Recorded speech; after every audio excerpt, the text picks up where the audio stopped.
आज हम पढ़ेंगे पाठ 13 ईश्वर की रचना का तिरस्कार। पहले शीर्षक का मीनिंग जान लेते हैं।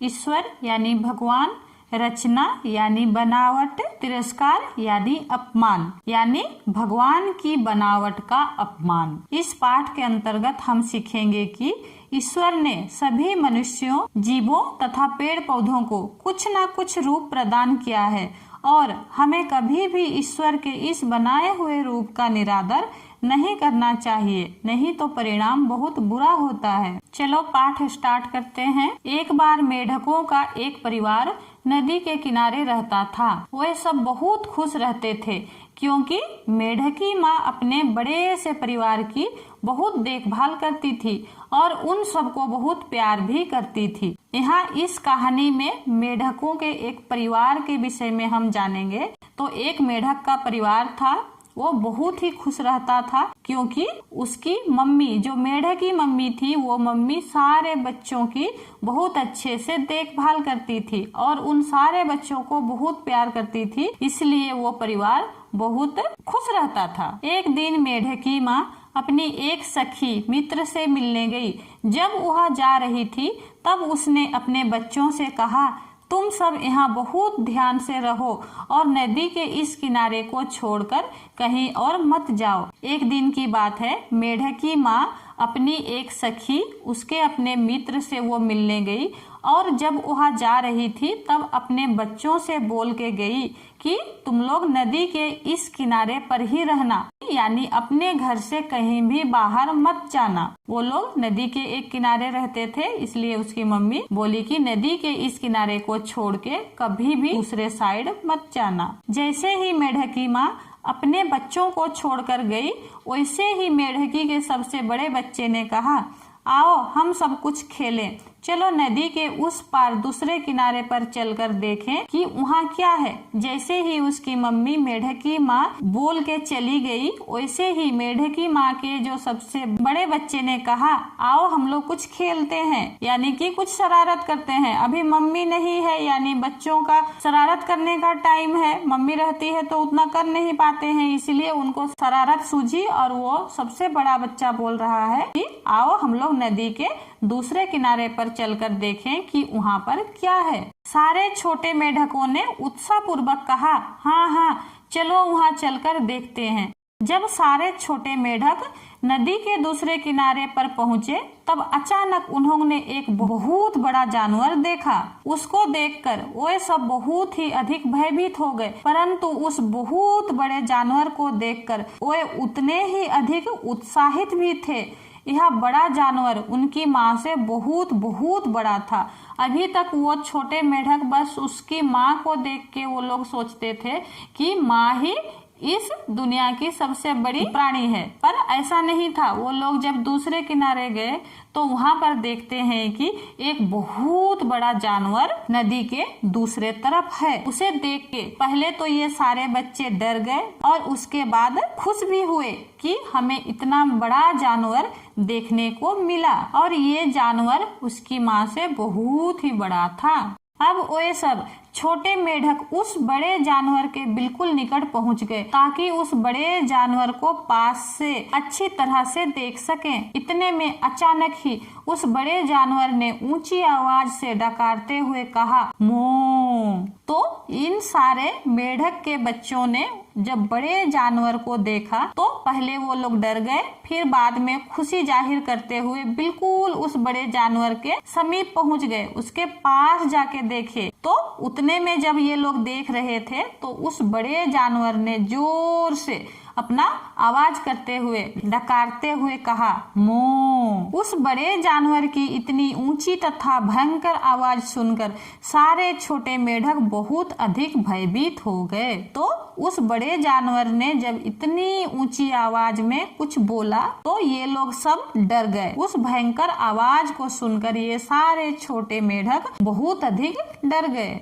वे सब शीघ्र ही उस स्थान से कूदते बिना रुके दौड़ते कूदते चलते रहे जब तक कि वे सब अपने घर नहीं पहुंच गए। तो जब बड़ा जानवर जोर से moo का आवाज किया तो ये सारे छोटे मेढक डर के कारण फटाफट कूदते कूदते नदी में छलांग मारते हुए वो लोग अपने घर पहुंच गए। मेढकी माँ अपने बच्चों के पहुंचने से पहले अपने घर वापस आ चुकी थी। अपनी माँ को देख छोटे मेढकों ने उत्तेजित होकर कहना आरंभ कर दिया। उन बच्चों के घर पहुंचने से पहले ही मेढकी माँ घर पहुंच चुकी थी।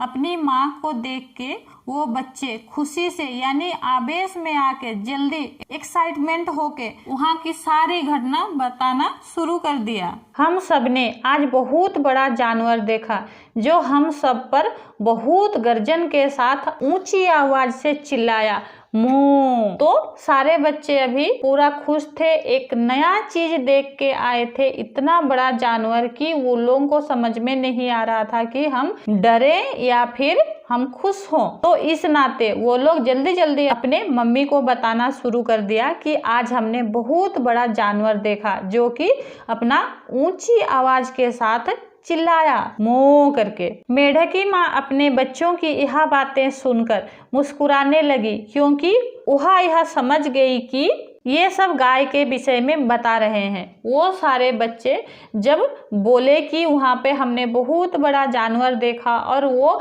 गर्जन के साथ आवाज कर रहा था और उसका आवाज था moo, तो वो मेढकी माँ उनकी उन बच्चों की बात सुनकर वो समझ गई। पहले वो थोड़ा सा हंसी और फिर वो समझ गई कि ये सारे बच्चे एक गाय के विषय में बोल रहे हैं, एक गाय के बारे में बता रहे हैं। फिर भी माँ मेढकी ने अपने बच्चों के साथ हंसी मजाक करते हुए अपने शरीर को थोड़ा फुलाकर पूछा, क्या वह बड़ा जानवर इतना बड़ा था? अभी मेढकी माँ समझ गई थी कि वह एक गाय थी, लेकिन फिर भी मेढकी माँ को भी कुछ शरारत सूझी और उसने अपने शरीर को थोड़ा सा फुलाया और फुलाकर पूछ रही है कि वो जानवर इतना बड़ा था।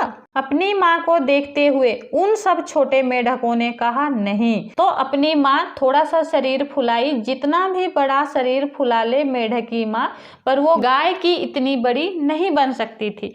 फिर भी उसने और थोड़ा फुलाई और फिर पूछ रही है कि इतना बड़ा? तो उनके बच्चे फिर से जवाब देते हैं नहीं, वो और बड़ा जानवर था।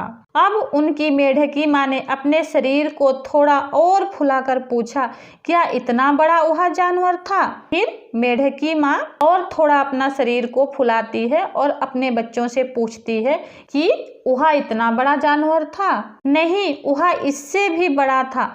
अपनी मेढकी माँ को देखते हुए सबके सब छोटे बच्चों ने कहा। फिर अपनी माँ को देख के सारे छोटे बच्चे बोल रहे हैं कि नहीं, वो जानवर इससे भी और बहुत बड़ा था।